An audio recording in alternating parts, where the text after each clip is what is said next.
দেশে টানা বৃষ্টিপাতের কারণে নতুন করে বন্যার আশঙ্কা সৃষ্টি হয়েছে। পানি উন্নয়ন বোর্ডের বন্যা পূর্বাভাস ও সতর্কীকরণ কেন্দ্র জানিয়েছে, আগামী 48 ঘন্টায় অর্থাৎ 2 থেকে 3 সেপ্টেম্বরের মধ্যে চট্টগ্রাম বিভাগের ময়ূরী, সিলোনিয়া ও ফেনী নদীর পানি বিপদসীমা অতিক্রম করতে পারে। এতে ফেনী জেলার নদী সংলগ্ন নিম্নাঞ্চলে স্বল্পমেয়াদী বন্যা পরিস্থিতি দেখা দেওয়ার শঙ্কা রয়েছে।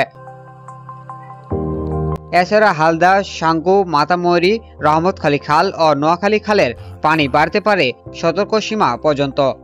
এর প্রভাবে চট্টগ্রাম, বান্দরবান, কক্সবাজার, নোয়াখালী এবং লক্ষ্মীপুর জেলার নিম্নাঞ্চল সাময়িকভাবে প্লাবিত হতে পারে বলে পূর্বাভাস দিয়েছে পানি উন্নয়ন বোর্ড। তবে বৃষ্টিপাত কমে এলে পরিস্থিতি দ্রুত স্বাভাবিক হয়ে আসবে বলে জানিয়েছে সংশ্লিষ্ট দপ্তর। এরই মধ্যে ঝুঁকিপূর্ণ এলাকায় স্থানীয় বাসিন্দাদের সতর্ক থাকার পরামর্শ দেওয়া হয়েছে। Shamim Reza, DDB news 24, desk report.